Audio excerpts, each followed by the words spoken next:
ये मेरी औरत जो सामने खड़ी है, ये अपने भाई के साथ 1.5 महीने से रह रही है और आज मैंने कहा कि मेरे घर चलो तो हमसे मुचोदी कर रही है।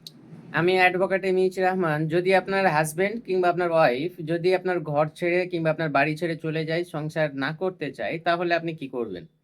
যদি আপনার হাজবেন্ড হোক কিংবা আপনার ওয়াইফ যদি আপনার সংসার ছেড়ে আপনার বাড়ি ছেড়ে চলে যায়, তাহলে আপনি কোর্টে একটা মামলা ফাইল করতে পারেন, যেটা হচ্ছে রাইট টু কনজুগাল লাইফ। মানে একসঙ্গে থাকার জন্য, সংসার করার জন্য কোর্ট থেকে একটা ডিক্রি বা একটা অর্ডার পাস হবে। তাই আপনারও যদি ওয়াইফ কিংবা আপনার হাজবেন্ড যদি আপনাকে ছেড়ে চলে যায় এবং আপনি যদি চান তারই সাথেই সংসার করতে, তাহলে আপনিও কোর্টে এই মামলাটি ফাইল করতে পারেন, যেটা হচ্ছে যে রাইট টু কনজুগাল লাইফ।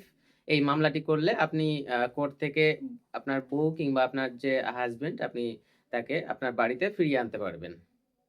সর্বদা সতর্ক থাকুন, সুস্থ থাকুন, শুনতে থাকুন আমাকে এবং ফলো করুন অ্যাডভোকেট এমিচ রহমান ফেসবুক পেজ এবং ইউটিউব চ্যানেলকে। চলুন দেখা হচ্ছে অন্য কোনো ভিডিওতে, ততক্ষণ পর্যন্ত ধন্যবাদ।